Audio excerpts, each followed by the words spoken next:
தெனாலிராமன் கதைகள். முந்தைய அத்தியாயங்களில் தெனாலிராமன் வாழ்க்கையில் நடந்த ரொம்ப சுவாரஸ்யமான விஷயங்கள் எல்லாத்தையுமே பார்த்தோம். தெனாலிராமனுக்கு தூக்கு தண்டனை கொடுத்துருந்தாங்க.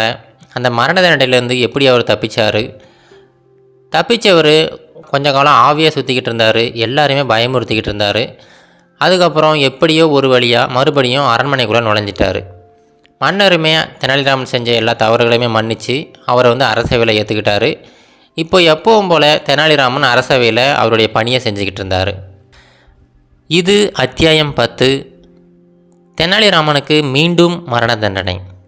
தெனாலிராமன் பார்த்திங்கன்னா இப்போ தான் ஒரு பெரிய கண்டத்துலேருந்து தப்பிச்சு நல்லபடியாக வாழ்ந்துக்கிட்டு வந்தார். அவருக்கு விதித்த மரண தண்டனையிலேருந்து எப்படியோ தப்பிச்சிட்டாரு. எல்லாருக்குமே இது பெரிய அதிர்ச்சி தான். எப்படி இறந்து போனவர் உயிரோடு வந்தார் அப்படின்னு சொல்லிட்டு எல்லாருமே அதிர்ச்சியாக தான் இருந்தாங்க. குறிப்பாக தாத்தாச்சாரி பார்த்திங்கன்னா இவர் மேலே ரொம்ப வன்மமாக இருந்தவர். எப்படியோ தெனாலிராமன் ஒளிஞ்சிட்டாரு அப்படின்னு சொல்லிட்டு ரொம்ப மகிழ்ச்சியாக இருந்தார். ஆனால் இவர் திரும்ப வந்தது யாராலையும் ஏற்றுக்க முடியல. மன்னரே ஒரு சில நிமிடங்கள் ரொம்ப ஸ்தம்பிச்சு போய் தான் அதுக்கப்புறம் இவரை உள்ளே சேர்த்துக்கிட்டாரு. இப்போ எல்லாமே நல்லபடியாக போயிட்டு இருந்துச்சு. இப்போ என்னென்னா இவருடைய புகழ் எல்லா பக்கமுமே பரவ ஆரம்பிச்சிச்சு. விஜயநகர பேரரசுமே கொஞ்சமாக விரிவடைய ஆரம்பிச்சுக்கிட்டு இருந்துச்சு. இது விரிவடைகிறதுனால என்ன ஆகுதுன்னா சுற்றி இருக்கிற நாடுகளில் எதிரிகள் அதிகமாகிட்டே போனாங்க. இப்போ கிருஷ்ணதேவராயரை கொல்றதுக்காக பல முயற்சிகள் செஞ்சுக்கிட்டே இருந்தாங்க. வெவ்வேறு நாடுகளிலிருந்து பல கொலையாளிகள் இவரை கொல்றதுக்காக நாட்டுக்குள்ளே வந்திருந்தாங்க. இவருமே எல்லா கொலை முயற்சிகளிலிருந்துமே கிருஷ்ணதேவராயர் தப்பிச்சு அப்படியே வாழ்ந்துக்கிட்டு வந்தார். அவர்கிட்ட இருந்த அந்த படைபலம், அப்புறம் இவர் கூட இருந்த அந்த மந்திரிகள், தெனாலிராமன் அப்படின்னு சொல்லிட்டு எல்லாருடைய அனுபவங்களுமே வச்சு நல்லபடியாக நாட்டை நடத்தி போயிட்டு இருந்தார். அந்த சமயம் நால்கொண்டா அப்படிங்கிற ஒரு நாட்டிலிருந்து ஒரு கொலையாளி விஜயநகரத்துக்குள்ளே வரான். அவன் பார்த்திங்கன்னா ஒரு நல்ல ஒரு பிளானோட வந்துக்கிட்டு இருக்கான். எப்படியாவது கிருஷ்ணதேவராயரை கொன்னுறணும் அப்படின்னு சொல்லிட்டு ஒரு முடிவோடு வந்திருக்கான். இப்போ அவனுக்கு ஏதோ ஒரு இடத்துல போய் தங்கினா எல்லாருக்கும் சந்தேகம் வந்துடும் அப்படின்னு சொல்லிட்டு அவன் முடிவு பண்ணிட்டான். இப்போது தெனாலிராமன் வீட்டுக்கே போயிட்டு அவங்க வீட்டில் யாரோ ஒரு தூரத்து சொந்தம் அப்படின்னு ஒரு கதையை கட்டி எல்லாரையுமே நம்ப வச்சுட்டான். தெனாலிராமனுமே அதை நம்பிட்டார். நம்மளுக்கு இவர் தூரத்து சொந்தம் அப்படின்னு சொல்லிட்டு இவருமே நம்பிட்டார். இவர் அவ்வளோ அறிவாக இருக்கிறவர். ஆனால் இவரவே அவன் ஏமாற்றிட்டு தெனாலிராமனோட வீட்லேயே அந்த கொலையாளி தங்கிட்டான். இப்போ தெனாலிராமன் வீட்லேயே தங்கிட்டு அங்கேயே சாப்பிட்டுக்கிட்டு இருக்கான். ஆனால் அங்கே இருந்துக்கிட்டே கொஞ்சம் கொஞ்சமாக திட்டம் தீட்டிக்கிட்டு இருக்கான், எப்படியாவது கிருஷ்ணதேவராயரை கொல்லணும் அப்படிங்கிறதுக்காக. இப்போ அப்படியே நாட்கள் கடந்து போகுது. ஒரு சமயம் தெனாலிராமன் ஏதோ முக்கியமான வேலையாக வெளியில் போயிட்டார். அப்படி போயிட்டபோது பார்த்திங்கன்னா இவர் வெளியில் போனது கிருஷ்ணதேவராயருக்கு தெரியல. அங்கே இருக்கிற மினிஸ்டர்கிட்ட மட்டும் சொல்லிட்டு போயிருக்காரு. இதுதான் சந்தர்ப்பம் அப்படின்னு சொல்லிட்டு அந்த கொலையாளி முடிவு பண்ணுறான். உடனே ஒரு சீட்டு எழுதி கொடுத்து விட்றான். ஒரு தூதுவர் மூலமாக ஒரு சீட்டு எழுதி கொடுத்து விட்றான். அந்த சீட்டில் என்ன போட்டிருக்கான்னா கிருஷ்ணதேவராயரை அங்கே வீட்டுக்கு வர சொல்லி சீட்டு எழுதியிருக்கான்.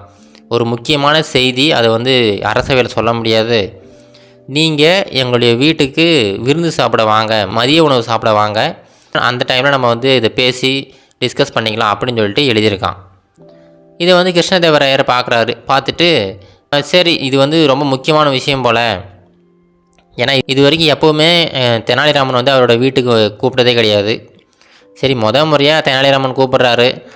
இதுக்கு முன்னாடி நாமளுமே அவர் கூட ஒரு சில வாக்குவாதங்கள் பிரச்சனைகள்லாம் ஆச்சு. இது ஒரு நல்ல சந்தர்ப்பமாக இருக்கும், 2 பேரும் பேசி எல்லா பிரச்சனைகளுமே சுமூகமாக முடிச்சிக்கலாம் அப்படின்னு சொல்லிட்டு கிருஷ்ணதேவராயருமே நினைக்கிறாரு. சரின்னு சொல்லிட்டு இருக்கிற எல்லா வேலைகளையுமே விட்டுட்டு வேகமாக கிளம்பி தெனாலிராமனோட வீட்டுக்கு போகிறாரு. கூட காவலர்களுமே பாதுகாப்பாக போகிறாங்க. அங்கே போனதுக்கப்புறமா காவலர்கள்லாம் அங்கேயே வெளியே நிற்கிறாங்க. யாரும் உள்ளே வரக்கூடாதவங்க பாதுகாப்புக்காக அங்கேயே சுற்றி நிற்கிறாங்க. இப்போ கிருஷ்ணதேவராயர் மட்டும் வீட்டுக்குள்ளே நுழையிறாரு. அவர் நுழையிற அதே சமயம் பார்த்திங்கன்னா அந்த கொலையாளி அந்த கதவு பின்னாடி ஒளிஞ்சிருக்கான், பெரிய கத்தி ஒன்று வச்சுக்கிட்டு. கிருஷ்ணதேவராயர் உள்ளே நுழைஞ்ச உடனே வேகமாக பாஞ்சு இவரை குத்துறதுக்கு வரான். ஏதோ கடவுள் புண்ணியம் என்னன்னு தெரியல, இவர் டக்குன்னு நகர்ந்துடுறாரு. அந்த கத்தி இவர் மேலே படாமல் கீழே தரையில் போய் படுது.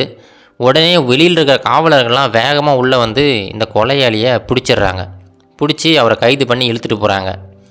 இப்போ இந்த செய்தி பார்த்திங்கன்னா எல்லாருக்குமே பரவிடுச்சு. என்னென்னா தெனாலிராமன் அவர் வீட்லேயே ஒருத்தரை வச்சுருந்துருக்காரு. அவரை வச்சு தான் ராஜாவை கொல்றதுக்கு திட்டம் தீட்டியிருக்காரு அப்படின்னு சொல்லிட்டு எல்லாருமே பேச ஆரம்பிச்சிட்டாங்க. இதில் பல பேர் வந்து தெனாலிராமனுக்கு வந்து சப்போர்ட்டாகவும் இருக்காங்க. ஆனாலுமே அந்த அரசவையில் இருக்கிற எல்லா அமைச்சர்களுமே தெனாலிராமனுக்கு எதிராக தான் இருக்காங்க. தெனாலிராமன் செஞ்ச செயல் வந்து தேச துரோக செயல், மன்னரை கொல்றதுக்காக திட்டம் தீட்டியிருக்காரு அப்படின்னு சொல்லிட்டு எல்லாருமே பேச ஆரம்பிச்சிட்டாங்க.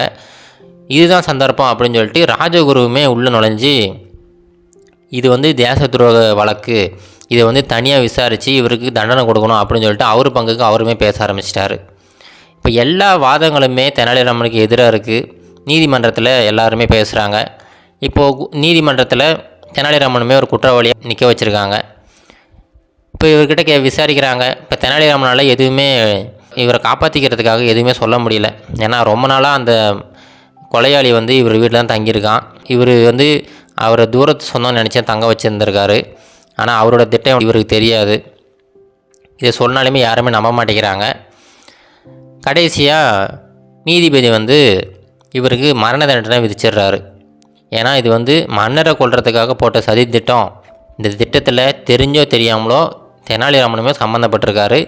அதனால் கண்டிப்பாக அவருக்கு மரண தண்டனை கொடுக்கணும் அப்படின்னு சொல்லிட்டு உத்தரவு போட்டுடுறாங்க. இந்த செய்தி கேட்ட உடனே பல மக்கள் வந்து போராடுறாங்க. ஏன்னா தெனாலிராமன் வந்து தெரியாமல் செஞ்சது தானே, அவருமே இதில் வந்து ஒரு பலிகடை ஆகிட்டார். அவரை வந்து எல்லாருமே சேர்ந்து அவரை ஏமாற்றி தான் இந்த வேலையை செஞ்சுருக்காங்க. அதனால் அவரை வந்து மரண தண்டனை கொடுக்கறது எந்த விதத்திலும் சரியாகாது. நம்ம நல்ல ஒரு அமைச்சரை இழந்துருவோம், இது நாட்டுக்கே ஒரு பெரிய இழப்புன்னு சொல்லிட்டு எல்லா மக்களுமே போராடுறாங்க. வீதியில் இறங்கி போராடிக்கிட்டு இருக்காங்க. ஆனால் எந்த போராட்டத்துக்குமே அந்த நீதித்துறை வந்து செவி சாய்க்கலை. ஆனால் மக்கள் எல்லாம் இவ்வளோ இறங்கி போராடுறாங்களே அப்படிங்கிறதுக்காக அந்த நீதிபதி ஒரே ஒரு சலுகை மட்டும் கொடுக்குறாரு தெனாலிராமனுக்கு. அது என்னென்னா, இங்கே பாருப்பா, இப்போது உனக்கு வந்து மரண தண்டனை விதித்தது தான், அதில் எந்த ஒரு மாற்றமுமே கிடையாது. ஆனால் இவ்வளோ பேர் உனக்கு சப்போர்ட்டாக இருக்காங்க. அதனால் உனக்கு ஒரே ஒரு சலுகை தரேன். அது என்னென்னா, இந்த மரண தண்டனையை வந்து உனக்கு தகுந்தாப்பில் நீ வந்து சூஸ் பண்ணிக்கலாம். எந்த மாதிரி நீ சாகணும் அப்படிங்கிறத நீயாவே முடிவு பண்ணிக்கலாம். இந்த ஒரு சலுகை உனக்கு தரேன், இதுவுமே மக்கள் வந்து உனக்கு சப்போர்ட் பண்ணுறாங்க அப்படிங்கிற ஒரே காரணத்துக்காக தான் அப்படின்னு சொல்லிட்டு அந்த நீதிபதி சொல்கிறாரு. உடனே தெனாலிராமனுமே யோசிக்கிறாரு. யோசிச்சுட்டு, ஐயா நீங்கள் சொல்கிறது வந்து எனக்கு ரொம்ப சரியாக தான் படுது. எனக்கு மரண தண்டனை விதித்தது சரிதான். நான் வந்து தெரிஞ்சோ தெரியாமலோ என்னால் இப்போ மன்னருக்கு வந்து அவரோட உயிருக்கு வந்து அச்சுறுத்தல் ஆகிடுச்சு. இது வந்து ரொம்ப பெரிய ஒரு தவறான செயல் தான். இதுக்காக நான் ரொம்ப வருத்தப்படுறேன். இப்போ நீங்கள் கொடுக்குற மரண தண்டனை நான் ஏற்றுக்கிறேன். இப்போ நீங்கள் கொடுத்த சலுகையுமே நான் வந்து ஏற்றுக்கிறேன். இப்போ நீங்கள் சொன்னபடி என்னுடைய மரணத்தை நானே தேர்ந்தெடுக்கிறதுக்கு வாய்ப்பு கொடுத்துருக்கீங்க. அதனால் நான் என்ன நினைக்கிறேன்னா, நான் வந்து வயதானதுக்கப்புறமா சாகிறேன், இந்த முடிவை நான் தேர்ந்தெடுக்கிறேன் அப்படின்னு சொல்லிட்டு தெனாலிராமன் சொல்கிறாரு. இதை கேட்ட உடனே அங்கே இருக்கிற மக்கள் எல்லாருக்குமே மகிழ்ச்சி. ஏன்னா தெனாலிராமன் வந்து அவருடைய வாதத்திறமையினால் அவருடைய மரணத்தை வந்து அவருக்கே தேர்ந்தெடுக்க உரிமை கொடுத்துட்டாங்க. எப்படி வேணாலும் சாகலாம் அப்படின்ட்டு. இவர் வந்து என்ன சொல்கிறாருன்னா, நான் வந்து வயதானதுக்கப்புறமா சாகிறேன் அப்படின்னு சொல்லிட்டு சொல்கிறாரு.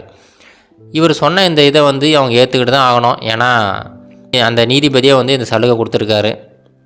இப்போ வேறு வழியே கிடையாது. தெனாலிராமனை விடுவிச்சிட்டாங்க.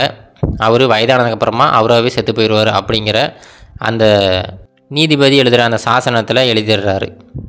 இப்போ இதோடு பார்த்திங்கன்னா தெனாலிராமன் அவருடைய வாதத்திறமையினால் அந்த மரண தண்டனையிலேருந்து மறுபடியும் வெளியில் வந்துட்டார். மறுபடியும் மரணத்தை வென்றுட்டு அந்த அரசவையில் மறுபடியும் ஒரு நல்ல உறுப்பினராக அவருடைய வேலையை தொடர்ந்துக்கிட்டு இருக்கார். இதோடு நம்ம இந்த அத்தியாயத்தை முடிச்சுக்குவாங்க. இப்போ அடுத்த அத்தியாயத்தில் மேலும் தெனாலிராமனோட வாழ்க்கையில் நடந்த ரொம்ப சுவாரஸ்யமான விஷயங்கள் எல்லாத்தையும் பார்ப்போம். இது கரேஜ் டு ஆக்ட் மோட்டிவேஷன் கதைகள்.